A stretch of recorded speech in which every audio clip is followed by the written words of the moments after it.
So may I have your first or your full name? My name is Sallie Ann Glassman, and Sally is pronounced with an I-E, not a Y. And do we have your permission to use your likeness in this interview on Facebook, YouTube, and a documentary? You have my permission to use my likeness. So may I have your full name? Sallie Ann Glassman. And Sally, what do you do for a living?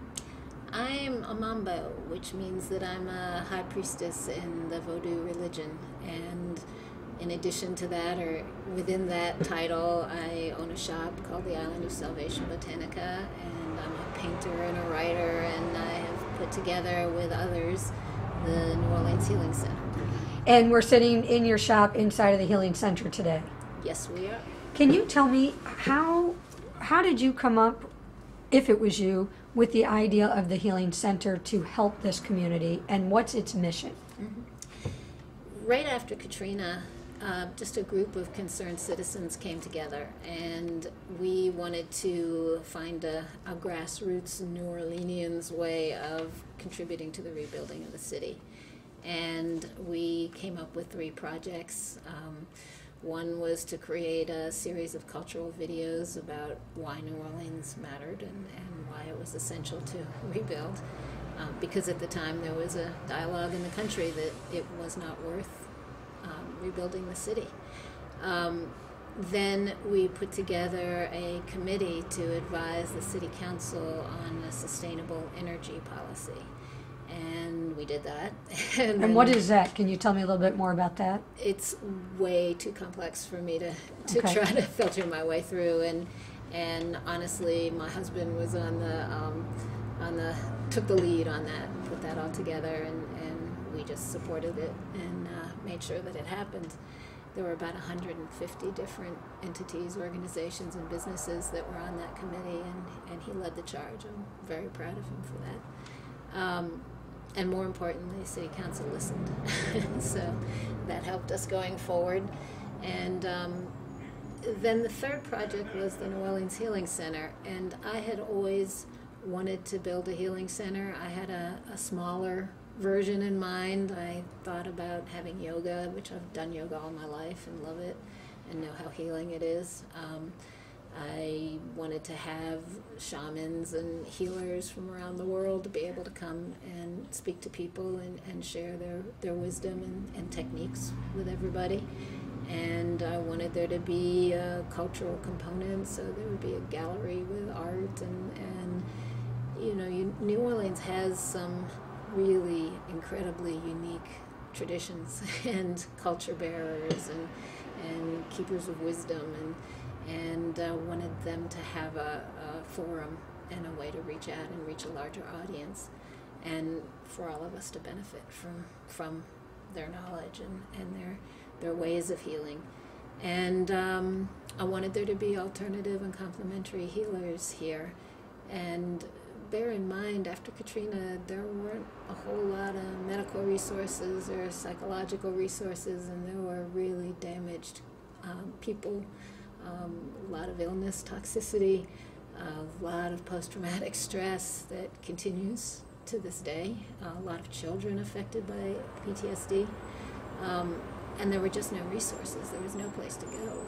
And so we really needed a way to come together as a community, and in the same way that New Orleanians ended up rebuilding on a grassroots level, it took a very long time for any money to get here and for any government help to get here.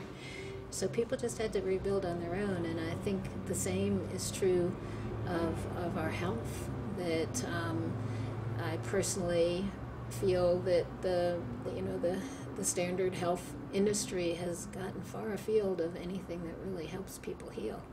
And so it's up to us as the owners of these bodies and the people who are shepherding the earth, we would think, to come back to our center and figure out what it really takes to be balanced, whole, healthy beings in concert with the rest of the world and the other species and the planet and all of that.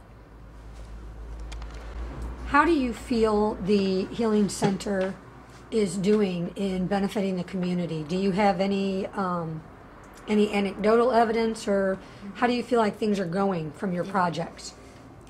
I'll start by saying all the people that said this couldn't be done, and it was across the board, people from every race and every class and every background said, no, you can't address the entire community at once. We're in a very unique place here.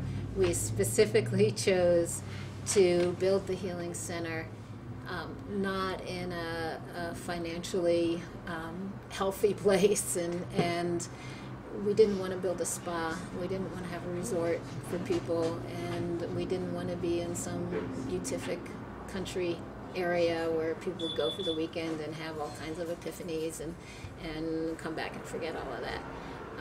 We wanted to be right in the middle of it, and so we picked a pretty devastated area, and particularly on the lake side of St. Claude Avenue, largely African American, largely impoverished, and hit hard by Katrina.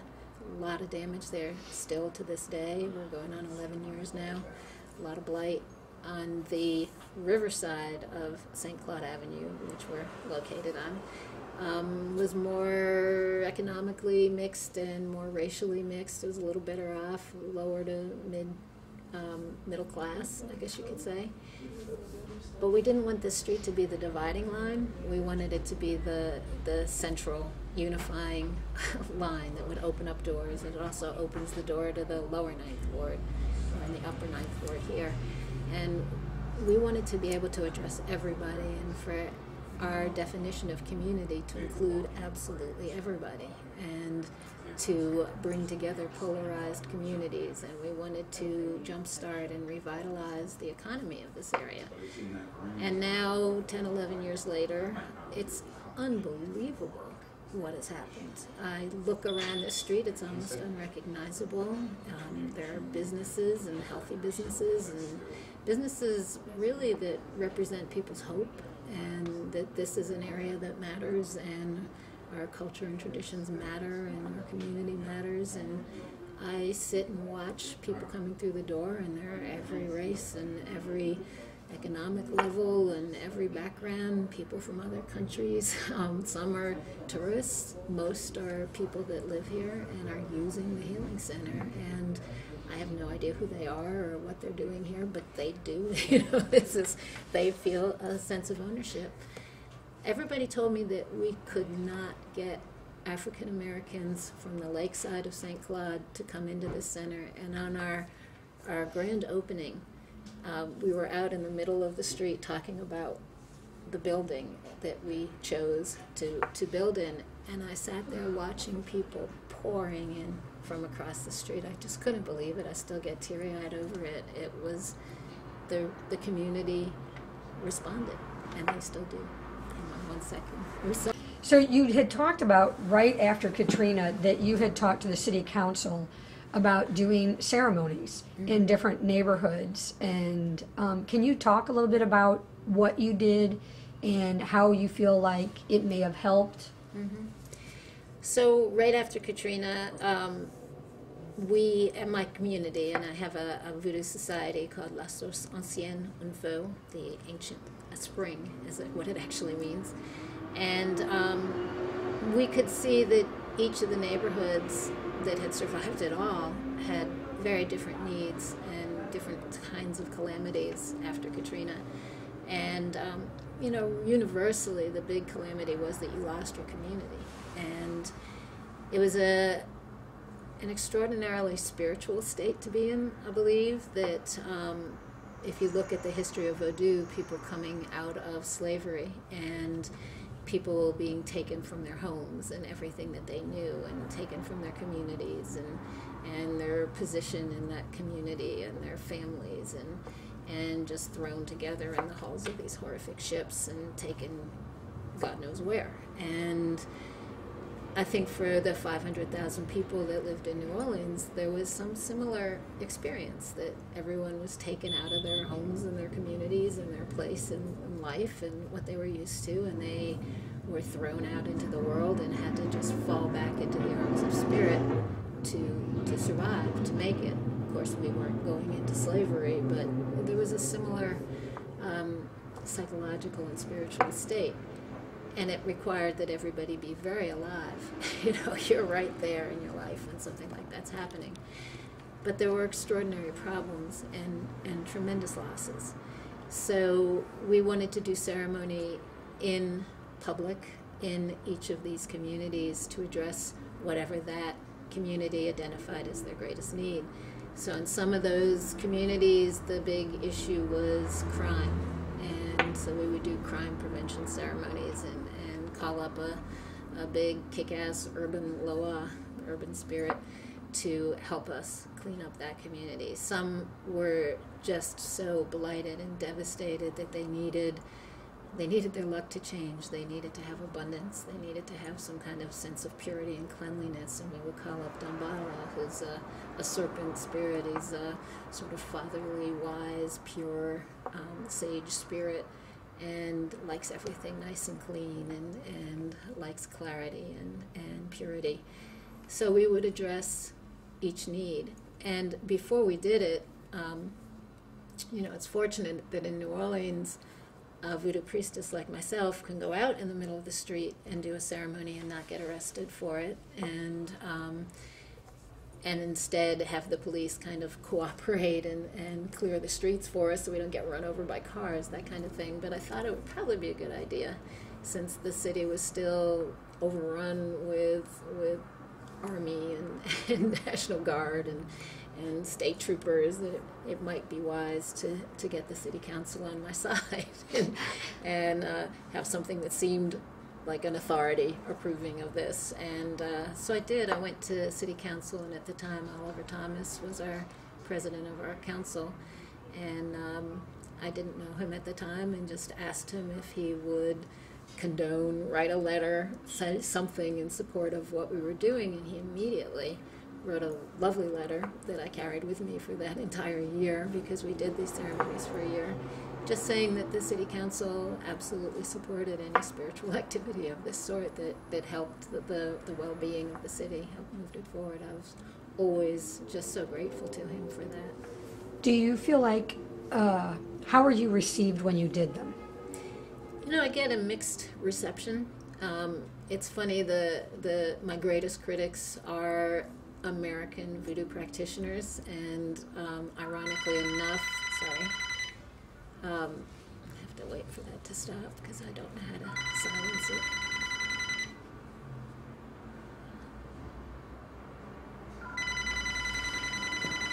Let's see if they hang up or if they listen to the message.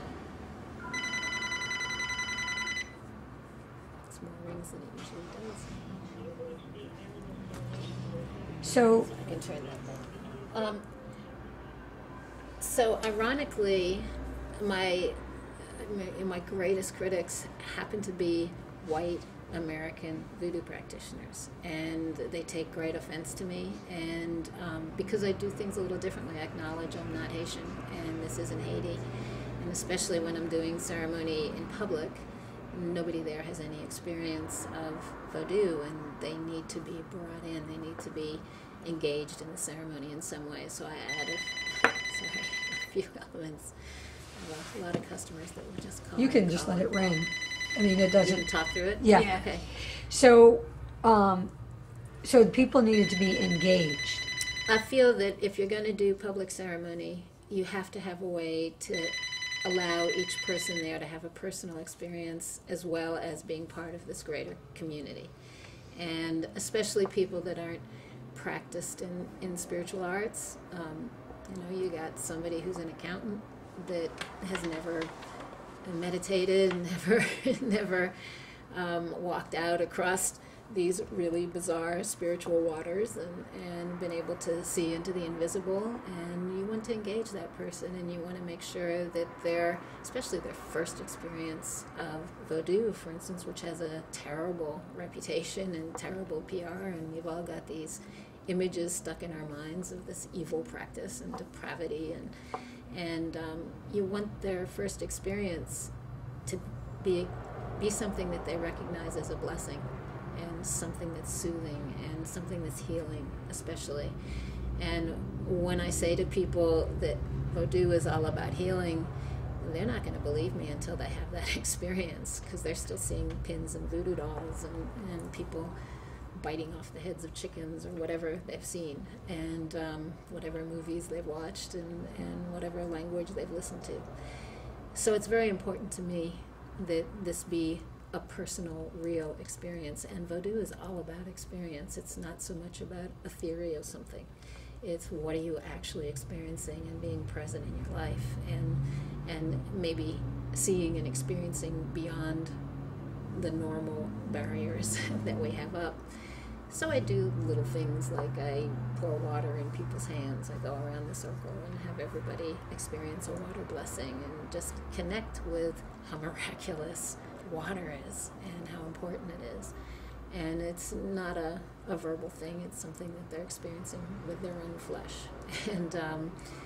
And when they experience something like the drumming starting, I want everybody to dance, whether they can see themselves as a dancer or not. I want them to feel that rhythm and take it into their bodies. And you know from yoga that where your body goes, that's where your mind goes, and where your breath is, that's where your mind is, and your psyche is. And so we treat all of these things all together at the same time. Do you feel like the different areas in which you did this, do you think that you affected healing and change in those communities? I think that we've absolutely affected healing and change, and we learn as we go.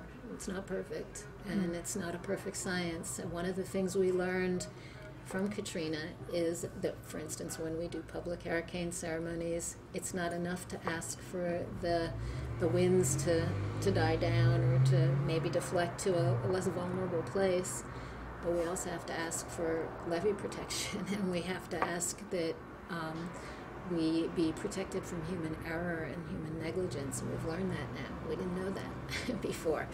So now we've changed how we do that ceremony.